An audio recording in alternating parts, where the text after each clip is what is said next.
makes you so sick at heart that you can't take part. You can't even passively take part.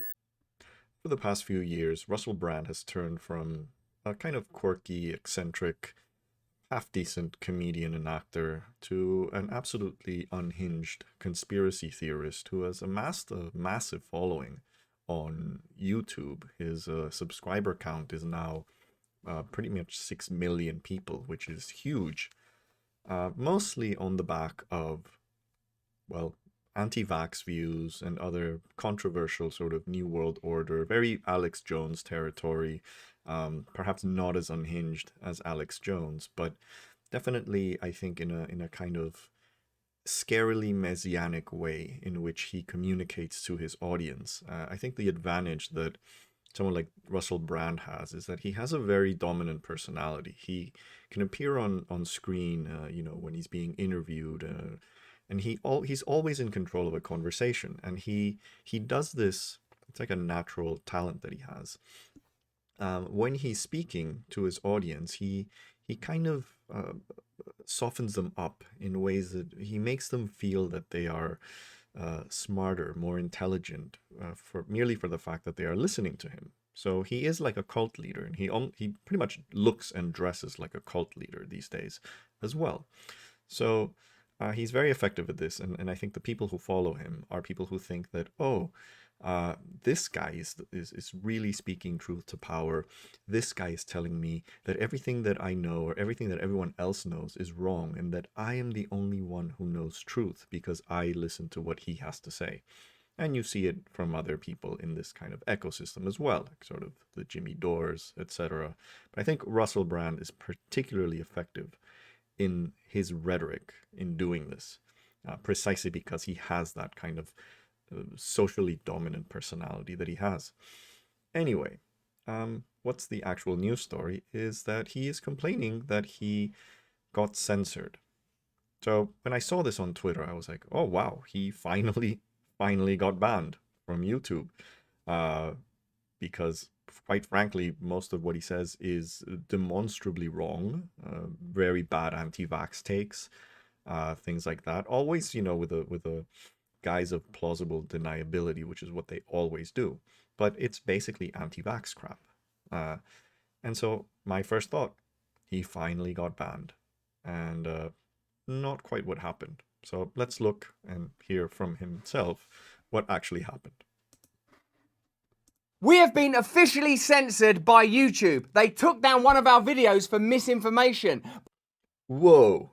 So, hasn't been censored, has he? He has 11 million Twitter followers, 6 million YouTube followers, and he got one video censored. I mean, that's happened to me, by the way. I had one video where I was debunking Kim Iverson's anti-vax takes, and I guess because I used certain words in that video, the algorithm thought that I was making an anti-vax video, which I wasn't. And, I definitely sympathize with the use of things like algorithms to take videos down and have entire accounts suspended. It has happened. And that is definitely a case of censorship. But this clearly isn't what happened to Russell Brand. But why are big media organizations not censored for misinformation in the same way? Okay, so look at what he's doing there. What he's doing is, well, I gave misinformation, but that's not the problem. For him, the problem is that other channels, the mainstream channels, don't get censored. So by following his argument, no one should be censored for any misinformation, which is what they all want. Is it because YouTube are part of the mainstream media now? Well, duh. It's a giant billion-dollar corporation.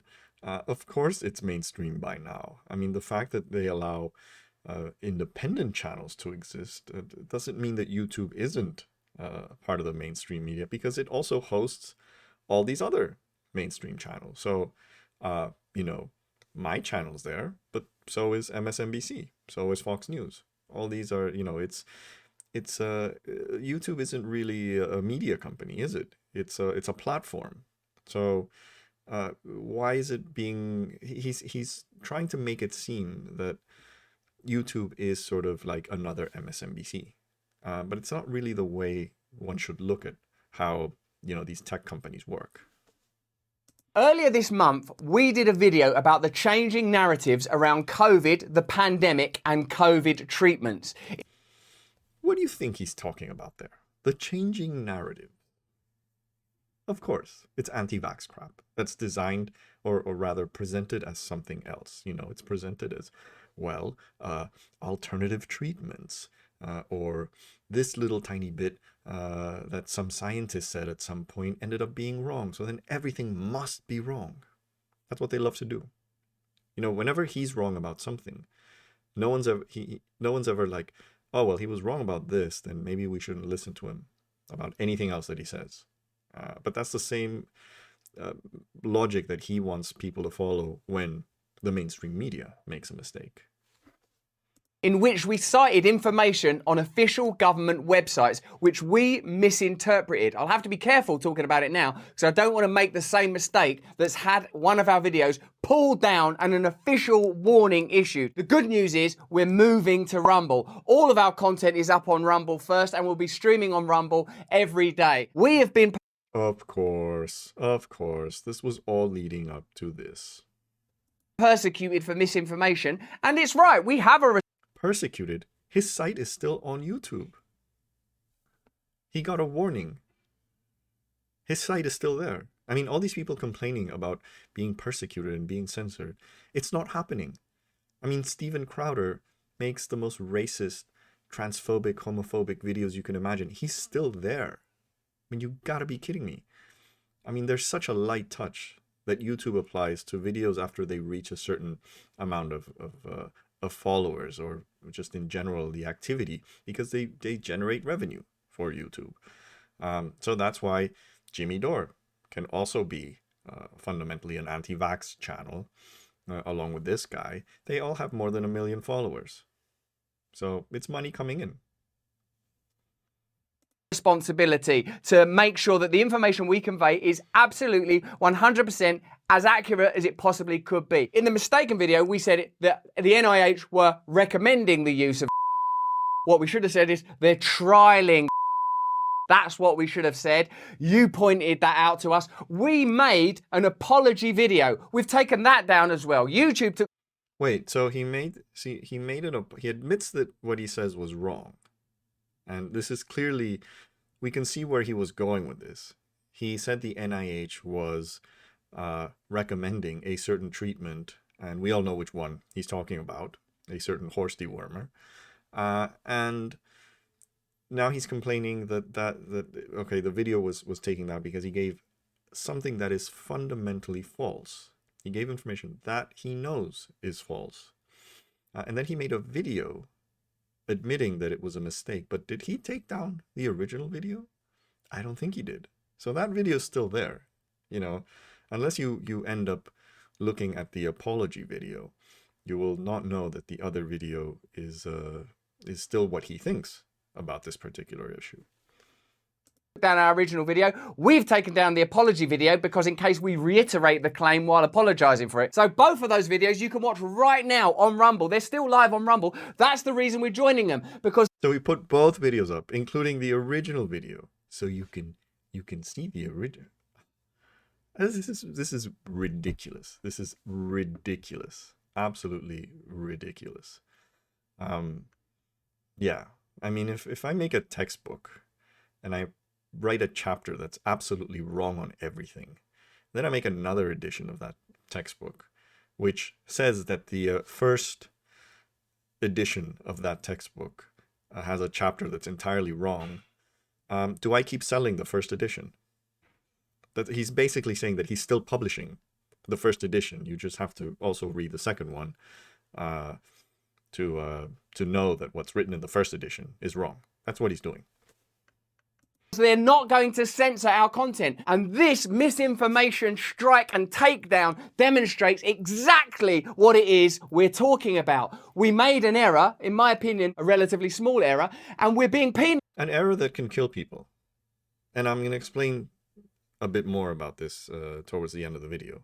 But there's a fundamental difference between misinformation that is actually harmful and misinformation that isn't. And that's a key distinction. For me, that looks like censorship. And the reason I think it looks like censorship is because there's mainstream media misinformation up all the time. Now we know that the vaccines work well enough that the virus stops with every vaccinated person. A vaccinated person gets exposed to the virus does not infect them. The virus cannot then use that person to go anywhere else. Now, I think most of us know now that that's not true, but that video is up on YouTube right now, in my opinion. Okay, so how many people were killed because of that Rachel Maddow video? Which, I admit, is factually wrong. Factually wrong. How many people died from it? 0. Absolutely 0. I love where I put pause, by the way. I feel, I sometimes have a habit of putting pause in a video at the exact moment that these characters are making the stupidest faces. If someone ever makes a video of me, then that's probably going to happen as well. But I love this. I'm not unpausing this for a while. Yeah, so the difference between Russell Brand's video is that he's encouraging people to use these alternative treatments because he's giving a fake justification on why they should be used. He's saying that a government medical agency, the NHS, is endorsing their use. So instead of taking an actual, something that is known to work, however imperfectly that might be, we all know that vaccines prevent serious illness. That is a fact. That has been established. And that is the main reason why we take them. So if his video convinces someone to not take a vaccine and to take the horse dewormer instead, then that misinformation will kill people. Whereas what Rachel Maddow showed in that video will not kill anyone. And don't get me wrong, I think a lot of the information that the mainstream media, if you want to call it that, is giving out is wrong.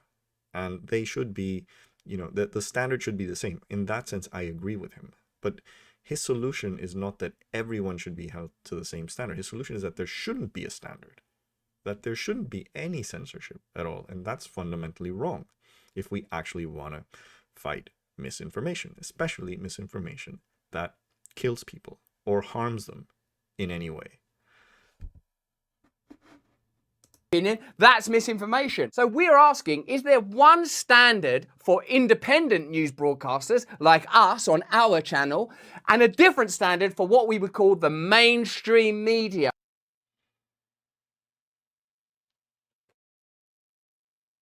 And, it says a lot about how little he thinks about his audience, that he kind of repeats the mainstream media like a buzzword. This is why I'm telling you that this guy operates like a cult leader. He uses words, the way he says those words, the way he makes people think, and he's really catering to, I hate to say this, but the most mentally challenged people out there. People who are lazy thinkers, who just want answers, and they want someone with some seeming authority to give them those answers. And they see a guy like him, with a personality like his, with the way he sort of makes people think that they are smarter because they listen to him. That's why he's effective at this. That's why he has 6 million followers on YouTube. But yeah, what he wants is basically what every other kind of right-winger and right-wing apologist, because he is a right-winger at this point. He makes more apologies for right-wing talking points now than he does about left-wing ones. So it doesn't matter if occasionally he's gonna, say something that's sort of left-leaning. Most of his propagandizing is for the right. So yeah. So in a nutshell, Russell Brand has not been censored. He has had a video taken down that said something that was demonstrably false and that could potentially kill people. So I think by any reasonable standard, this is the kind of censorship, if you want to call it that way. I would simply say regulating any public dissemination of information, which really there should be. some. And it's the same case with, for example, newspapers, where you see, especially right-wing ones. In the UK, for example, the Daily Mail would publish some anti-immigrant statistic that they just invented, and they'll put it in the front page. And then the regulator forces them to retract that. They'll retract it with like a tiny little apology on some page in the middle of the newspaper. So that's kind of what he's doing, and I think that is sort of the extent to which he would want what he says to be challenged, because the fact that he did not delete that video, and he put it up on Rumble, knowing that it was false, says everything you need to know about how honest this guy is. He's not. He's a charlatan, and you should not be listening to him. So, on that note, if you like this video, please like, please share. Most importantly, please subscribe, and I'll see you next time.